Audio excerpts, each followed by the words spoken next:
Hi, and welcome to Movie Critical. I'm your host, Brant. And I'm Brindy. We are brother and sister. Those of you that know us know that we can argue and tease each other without getting offended, so please don't think after this that we're going to go and duke it out. Okay. So today we're talking about a movie called Vantage Point that we went saw today, and Brindy and I were thinking that we had some similar reviews and some similar opinions on this movie, but we're also differing in some of the things that we want to talk about. Right, and we want to start out by talking about our socks, because this is how we're going to rate movies on our show, is by socks. It blew our socks off.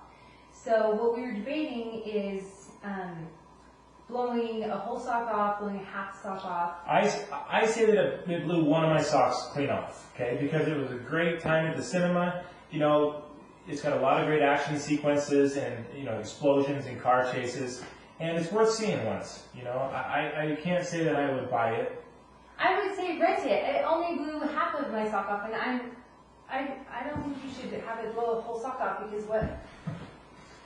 Are you seriously blew a whole sock off? Well, see, if I said to you that it blew half of my sock off and it blew half of your sock off, that means that all of these top-notch actors and this top-notch director in a movie that had a great plot and great potential as a movie got like a D or an F grade, on our 4 socks off total. Yeah, but what I'm saying is, if you give it half a sock, then we go see like a really great movie. Like, I just think it's disparaging. Yes, but a great movie, like the Born series, for me, no, it would get 3 more socks off. You understand? Because there's a potential of having 4 socks blown off completely for a great movie. On this one, we're going to give it 1.5 socks off. I think that's a good grade for me, and I'm going to tell you why. I was a little disappointed, I have to say, with some of the direction. There's some hokey parts in the movie. We don't want to go into a lot of detail and tell you why, what's going on in the plot, but I was a little bit disappointed because there was no character development. It left me hanging. I couldn't attach myself to any of the characters. There was a little bit of character development, but you're right. It was lacking overall in the overall scheme of things. There was character development throughout. But I'm saying there was some character development. I mean, Dennis Quaid was taking pills. That was, talking about some of his past. Yeah, a whole lot of character development. Yeah, it shows one clip of his past. But, Matthew Fox, brilliant actor. You know him from the hit, award-winning show Lost. Right. No character development at all. On him, yeah. Right. I mean, I compare this movie a little bit to Lost because I was lost, to be honest with you. Some people compare this movie to Groundhog's Day. I love Groundhog's Day. I thought it was so funny how Bill Murray went every day and made it different and hilarious and freaking out and doing all this stuff. I don't compare it to that. There was a little bit of redundancy. From the standpoint of it shows these different vantage points of a few different people, and 20 to 30 minutes in, I got a little bit tired of seeing that, but then it continued on and gave us a reason to want to stay. I don't think it should be compared at all to Groundhog Day, because Groundhog Day, like you said, was one day that Bill Murray lived over and over again, and no one else knew what was going on. They did everything the same unless he acted differently. But this movie had nothing to do with that. This was just, like it says, vantage points, different perspectives of people who were there at the incident. Yeah, I think the trailer was a little misleading because it leads you to believe that there's a lot of different witnesses that put pieces together to solve the crime.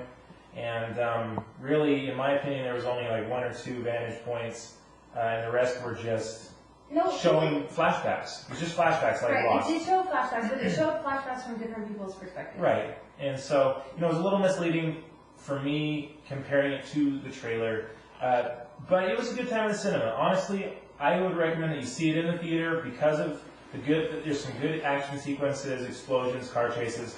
That's really why you go to this one. The plot, the idea was sound, but it just felt like they rushed and copied and pasted everything together, and it lacked. I would say rent it, and I didn't really like it as much because I felt like it started out at intensity 8 and it ended at intensity 8, and I felt kind of gypped at the climax because the whole time I was waiting for another conspiracy or for Dennis Quaid to be in his underwear.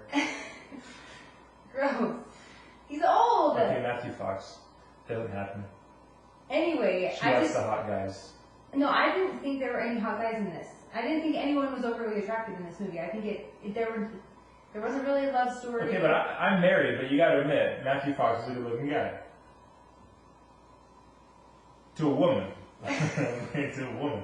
He's a good-looking guy. Okay, but what I was saying was it started out in Intensity 8, it ended at Intensity 8, and so it was just kind of it was very flat line. There wasn't anything that kind of made you, I don't know, just feel like major climax and then a resolution. It just was what it was. Well, there was one funny part of the movie, and we're going to give this one away because it's funny because the direction was pretty awful. Yeah. Some great quality of actors in this movie. Again, Dennis Quaid, Forrest Whitaker, who just won an Oscar for his role in The Last King of Scotland, and Matthew Fox and some other great actors and actresses like Sigourney Weaver. But there was a part where there was a little girl that was crossing the street, and all of a sudden, you see these movies where she's crossing the street, she looks, there's this car barreling at her, and she just stops and stares at it and just waits for the car to hit her, and it goes and it shows this over and over and over again, and you're just going, oh my god, and it's just horrible because she stands there for about 2 full minutes, just standing there waiting for the car to hit her. I mean, at least, come on, director, at least have the girl trying to figure out what to do. Right. Like a deer in the headlights. Not just...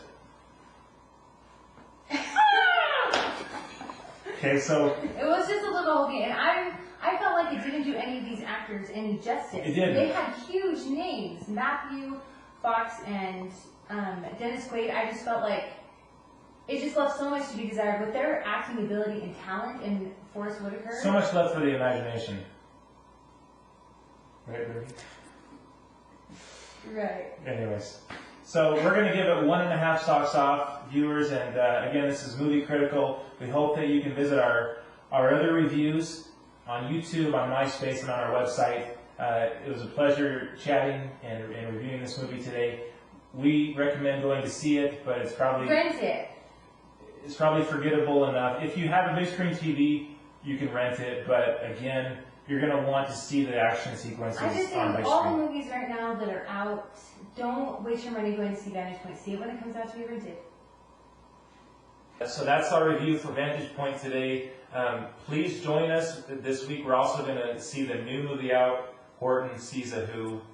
Horton here's a Who. Obviously, Brant doesn't read. It's by Dr. Seuss, but we're going to read. Well, doesn't he see the Who? No, the Who they live on a planet about this big. Who?